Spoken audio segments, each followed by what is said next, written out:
mengugut, menghalang dan menganiaya saya. Hari ini saya akan mendedahkan nama dia. Beliau adalah Azam Baki.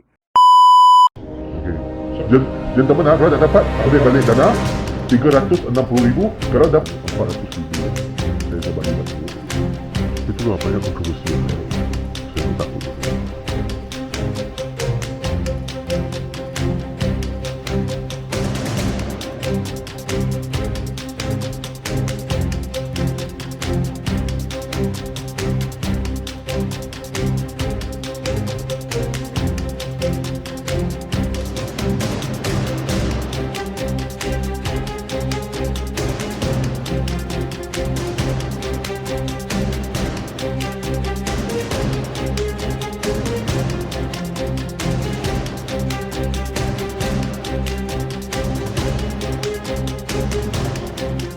Saya mendedahkan dan mengesahkan bahawa 1 tahun 6 bulan lepas ketika saya ingin mendedahkan skandal rasuah di Sabah, saya mahu mengadu perkara tersebut, skandal tersebut kepada pihak SPRM. Seorang pegawai telah mengugut, menghalang dan menganiaya saya. Hari ini saya akan mendedahkan nama dia. Beliau adalah Azam Baki. Saya bukan bercakap berdasarkan mulut ke apa. Ini adalah bukti dia. Dalam ini termasuk senarai saksi. Siapa yang mengetahui perkara ini? Termasuk bukti-bukti rekod WhatsApp ataupun rekod komunikasi dengan pihak yang mengetahui perkara ini. Ketika itu saya tidak berani melaporkan perkara ini kepada pihak polis ataupun sesiapa kerana saya takut sebarang perbuatan tindak balas daripada beliau. Sebab ketika itu beliau berada dalam jawatan sebagai Ketua Pesuruhjaya SPRM dan beliau mempunyai kuasa serta pengaruh untuk menganiaya saya.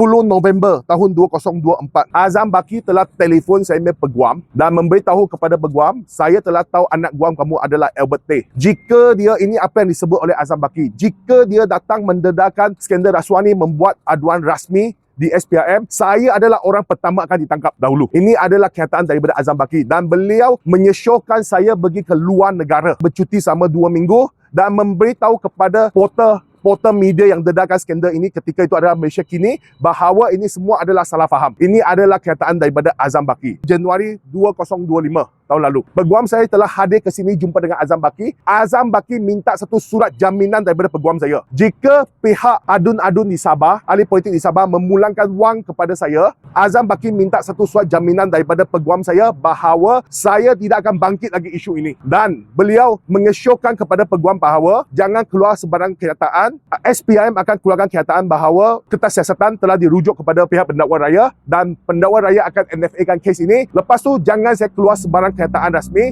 biar peguam keluarkan kenyataan bahawa okey, kita akur dengan patuh dengan keputusan daripada peguam negara supaya kes ini dapat ditamatkan.